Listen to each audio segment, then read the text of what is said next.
Hello, and today we are at Delaware and Hudson Canal, Lock 31. This is just a little bit to the west. No, sorry. Yeah, west.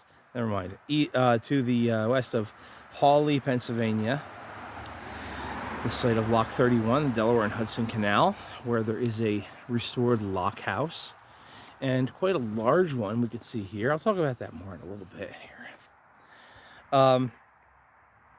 All the canals are a little different, so there's a lot to say about this. I would ask Ev to say hello for us, but he is completely exhausted from a day of great exploring. So we'll look back at the rocks along the canal. You can see there's a lot of great riprap rock along the edge there. They really didn't spare a lot of expenses when they constructed this canal, but they did in some ways. Again, we'll get back into that in a moment. Our group has already hiked the entire historic route of the Delaware and Hudson Canal as closely as possible. We finished somewhat recently. But we will return to some of these places as there are new developments that warrant our exploration. There's even more here at this point because they have some really nice field trails out this way that go along the area. So you can see over here we have some gate pockets. So when we look at these, see the width of it. That's important. This is called the composite pocket. So it's just dry laid stone. You'll notice there's no mortar in between. A lot of the Delaware and Hudson Canal lock pockets are done this way, which sometimes they call them economy locks because it's a cheaper way of doing it. But there took an incredible amount of skill to lay these rocks dry. Sorry, we got that thing in the foreground. To lay these rocks dry in order to get them to sit appropriately for these locks. But it was a cheaper way of doing it. When you read about the Chesapeake and Ohio Canal, which we've also been working on as a series, the composite locks are referred to as economy locks because they're more cheaply done. I don't know if you can see it over here. I hear a train over on the other side on the railroad tracks. Probably over in the trees further than we can see. I can see it kind of whizzing by. Another thing I want to point out over here, so there you got the later gate pockets. It's wide. That's about the width of the locks at the time of the abandonment of the canal. The canal was occupied here from about 1828 to 1900, maybe about 1899, 1900 in this part.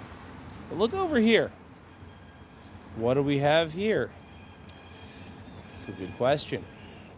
This appears to be one of the earlier gate pockets. Let me see if I can step down a little bit closer and then give you a little bit better dissertation on it.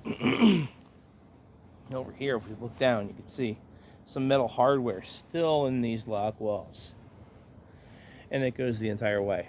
So these composite locks, if you look at it really closely, can you see those recesses in it? Those recesses were for vertical wood braces. Now there'd be wooden blanks, and you can see there are things in there. Look over here closer. You see the rotten wood? There's still some remnants of them in there. See that? So this wood would sit vertically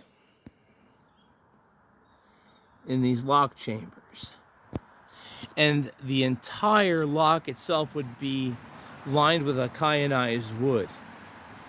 Since it was a more cheaply done lock, this would protect the lock from damages of boats coming through and crashing up into the sides, which was inevitable. You get a couple of mules coming in here, towed by ropes, you're going to have the boats hitting up against the sides. So composite lock, although cheaper, needed to be protected, and so there would be a lot of wood lining in these things. Some of the locks you would find would have more cut stone, mortared rock, which wouldn't require as much wood lining inside. And here you can also see how this is probably one of the earlier gate pockets, starting in 1829, 1828, 1829. The canal had smaller locks. By the mid-1800s, the efforts were in place to widen the canal, which usually meant widening only one wall of the locks. So in some of these places, you can see some of the recesses where the original lock gates, which were smaller, would have gone in.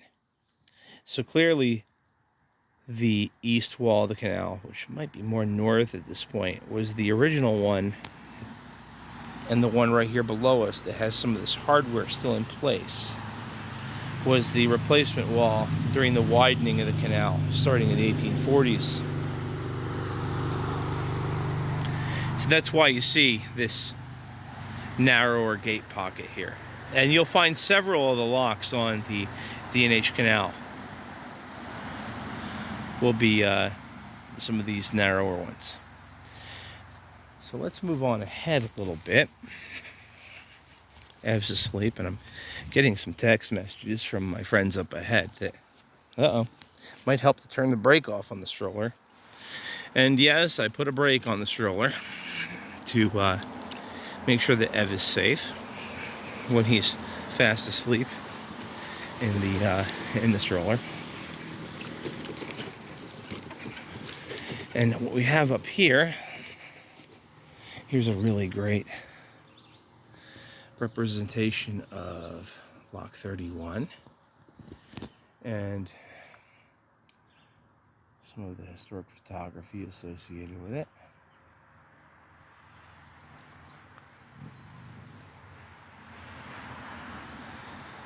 And since our last visit, they've done a really fantastic job of having a representation of a boat placed over here. Over in Warren County, we have a really great spot in Breadlock Park with a representation of a canal boat. And this one here is incredibly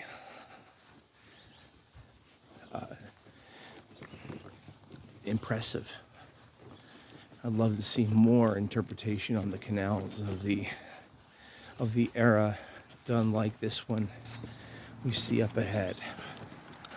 They chose a really good wide section of the canal to show what exactly was going on here, and did a really fantastic job with it. Here, I'm going to put Ev's brakes on here again real quick. I'll do a quick walk over here for everybody so you can see what we got. You see the hull of the boat, the representation in the pavilion here. Such a fantastic job was done here. Here you got, look at that, the lights come on and everything. Isn't that amazing? So impressive. So,